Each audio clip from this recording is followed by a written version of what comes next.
So হয়ে guys, তোমরা সব কেমন আছো? আশা করি ভালো আছো। সো গাইস, আজকে আমি চলে এলাম কালীবাড়িতে সন্ধ্যের দিকে। সন্ধ্যে না, প্রায় 9:30-10টা বাজে। ঠিক আছে, আমরা 4জন এসেছি।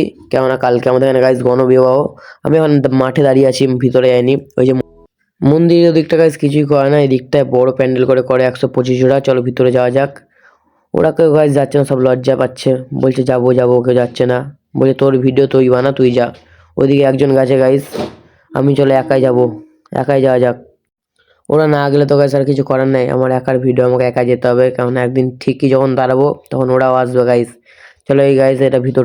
আমার তো মনে হয় গাইস ছেলেদের পক্ষে ভালো, সব ছেলেদের ঘরে ঢোকে। সাইকেল, টিভি, আলমারি, আলু, সেলাই করার মেশিন, খাট সব ছেলেদের ঘরে ঢোকে। এই যে ভিতরটা দেখতে পাচ্ছ, এটা পুরোটা বিয়ের লাইন বসবে 125 জোড়া। যারা যারা বিয়ে করছে তারাই ভালো আছে গাইস ঠান্ডাতে। আমি তো আর বিয়ে করার বয়স হয়নি, বিয়ে করতে পারবো না। এই যে দেখে তো সব এইগুলো পাবে, যারা যারা বিয়ে করছে। ঠিক আছে, চলো গাইস, ভিডিওটা এই পর্যন্তই। ভালো লাগলে লাইক কমেন্ট শেয়ার করে দেবে, পেজে নতুন হলে ফলো করে দেবে। Tata, by.